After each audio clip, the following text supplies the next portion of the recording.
નમસ્કાર દર્શક મિત્રો, આપની સાથે હું આકાંક્ષા ગોંડલિયા. આમ તો જો કે અત્યારે દરેક જગ્યાએ એક શબ્દ સંભળાઈ રહ્યો છે, એ છે ચૂંટણી. અને દરેક જગ્યાએનો માહોલ પણ સર્જાઈ ગયો છે. અને હવે ગુજરાતમાં મતદાનને આડે ગણતરીના દિવસો બાકી છે, ત્યારે અમે લોકો ખાસ આજે મુલાકાત કરવા માટે પહોંચી ગયા છીએ Rajkot collector Shri Prabhav Joshi sir. First of all sir, તમારું હાર્દિક સ્વાગત છે VOD ના પ્લેટફોર્મ પર. Thank you madam. First of all આપણે તમારી સાથે આજે જે ચૂંટણીનો માહોલ છે એના પર જ આપણે એક નાનકડું ડિસ્કશન કરવું છે. મારો પહેલો જ પ્રશ્ન આપને એ રહેશે કે અત્યારે ચૂંટણીની તૈયારીઓ રાજકોટ જિલ્લામાં કઈ રીતે ચાલી રહી છે? અમારી જે તૈયારીઓ છે એઝ પર શેડ્યુલ ચાલી રહી છે. અત્યાર સુધી જે અમારા 15,000 કર્મચારીઓ હતા એમનું ઓર્ડરની બજાવણી, પછી 2 તાલીમો થઈ ચૂકી છે. EVM જે કમિશનિંગ જે છે એ પણ થઈ ગયું છે. EVM જે છે જે તે પ્રાંત અધિકારીઓના વેરહાઉસ સુધી પહોંચી ગયા છે. અને now we are preparing for dispatch on the day of 6th May. Okay sir, and one another question is that કે રાજકોટમાં અત્યારે મતદારોની સંખ્યાની જો વાત કરીએ તો એ કેટલી હશે? રાજકોટમાં અત્યારે 23 લાખથી વધુ મતદારો છે. ઓકે, એન્ડ લાઈક અત્યારે આપણે વાત કરીએ તો મતદાર મથકોની જો વાત કરીએ તો એ ઘણા બધા રહેતા હોય છે, તો અહીંયાની અત્યારની પ્રિપેરેશન કેવી છે? અહીંયાની અલગ અલગ સુવિધા કેવી રીતે છે મતદારો માટેની સ્પેશિયલી? રાજકોટ સંસદીય વિસ્તારમાં 2036 મતદાન મથકો આવેલા છે. ત્યાં તમામ જગ્યા આપને શેડ મળશે.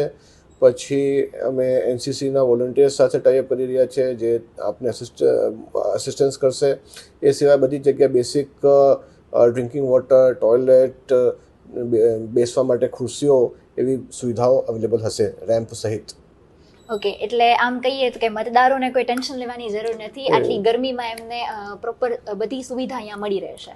બિલકુલ, અમે વધુ પ્રયાસ કરી રહ્યા છીએ અને ખાસ વિનંતી છે કે સવારના ભાગમાં મહત્તમ આપણે લાભ લઈએ. એ સિવાય પણ અમે 200 જેટલા મતદાન મથકો ઉપર એર કુલરની વ્યવસ્થા પણ કરવાના છીએ. Okay sir, and in the last one message for all the people, like આપણે 7 તારીખે જે મતદાન છે, અને એ પહેલાં આપણે સર એક વાત કરીએ તો અત્યારે લોકોમાં મતદાનને લઈને જાગૃતતા કેવી જોવા મળી રહી છે? અમને ખૂબ સરસ પ્રતિસાદ સાંભળી રહ્યો છે.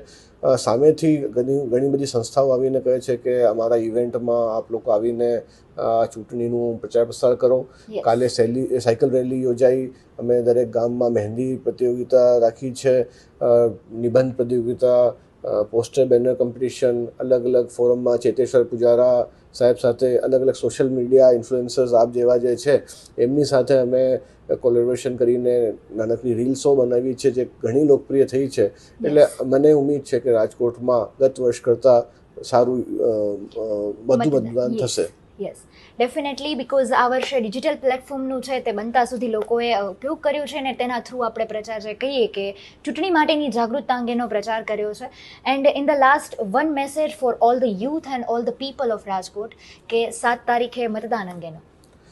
યુથને હું એ જ કહેવા માગું છું કે 5 વર્ષમાં આપણને એક એવો મોકો મળે છે જેમાં આપનું જે અવાજ છે એ સંભળાય છે. એટલે ખાસ આ તક જે છે એને આપણે ચૂકતા નહીં અને ફરજિયાતપણે, ભલે આપણું વતન થોડું દૂર હોય તો ફરજિયાતપણે આ દિવસે રજા હોય છે, એટલે ત્યાં જઈને આપણે મતદાન કરવું અને રાજકોટમાં 100% મતદાન થાય એવી મારી આપ સૌને વિનંતી છે. Thank you so much sir, it was nice time to talk with you. And in the last હું પણ એ કહેવા માંગીશ કે 7 તારીખે થોડોક સમય દેશ માટે કાઢીને આપણે મતદાન કરીએ. અને એ સાથે જ હવે અહીંયા આપણે આ વિષયને અંત કરીએ. ફરી મળીશું આવા જ અવનવા વિષય સાથે. હવે મને રજા આપશો. નમસ્કાર.